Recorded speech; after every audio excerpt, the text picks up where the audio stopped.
আসসালামু আলাইকুম। তামিম ইকবাল খান যখন অ্যাডহক কমিটির সভাপতি, তখন নিউজিল্যান্ড সিরিজে সাকিব আল হাসানের ফেরা একবারে ক্ষীণ। দেখুন, অনেক ভক্তই এবং অনেক শুভাকাঙ্ক্ষী মনে করেছিল যে নিউজিল্যান্ড সিরিজ থেকে হয়তোবা সাকিব আল হাসান খেলবেন এবং দেশে অন্তত আসবেন।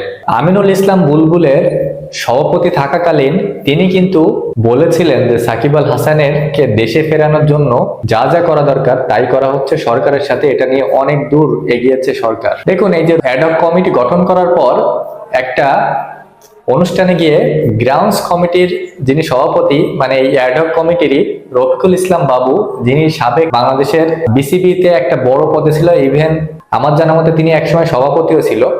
তো এই রফিকুল ইসলাম বাবু তিনি বলেছেন যে সাকিব আল হাসান দেশে ফেরার সম্ভাবনা এখন নেই বললেই চলে, কারণ তার নামে যে মামলাগুলো রয়েছে সেই মামলাগুলো যে প্রসেসে এগোনো দরকার সেই প্রসেসেই তাকে এগোতে হবে। এবং তিনি বাংলাদেশে থাকাকালীন যেভাবে রাজনীতি করেছেন এবং একজন খেলোয়াড় থাকা অবস্থায় তিনি যেভাবে করে সংসদের সদস্য হয়েছেন, তাকে এদেশে এসে মামলাগুলো নিষ্পত্তি করে তাকে জাতীয় দলে খেলতে হবে। তার মানে বুঝতেই পারতেছেন সাকিব আল হাসানের দেশে ফেরার সম্ভাবনা কতটুকুই বা আছে। এখন আমরা তো জানি যে সাকিব তামিম একসময় তুমুল বন্ধু ছিল এবং তারা এমন জুটি ছিল যে সবাই তাদেরকে এক নামে চিনতো যে তারা বন্ধু, এবং তারা যে কোনো কাজে যে কোনো জায়গায় তারা একসাথে চলাফেরা করতো। ইভেন যখন দুইজন বিয়েও করলো তারপরেও তারা একসাথে চলতো ফিরতো।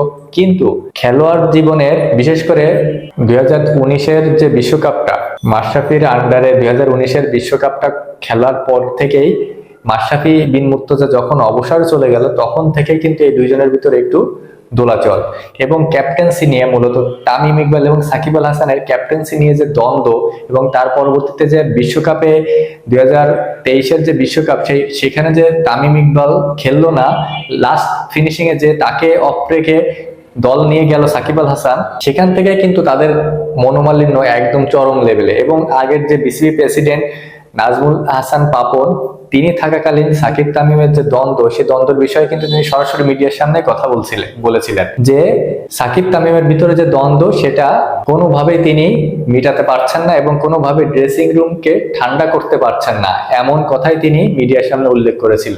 তাতে করে সাকিব তামিমের ভিতর যে একটা তুমুল ঝগড়া বা দ্বন্দ্ব এখনো পর্যন্ত বিদ্যমান, সেটা কিন্তু বলাই যাচ্ছে। এবং যেখানে তামিম ইকবাল বিসিবির এখন সভাপতি, সেখানে তো সাকিব আল হাসানের কোনো খানাই হবে বলে আমার কাছে অন্তত মনে হয় না।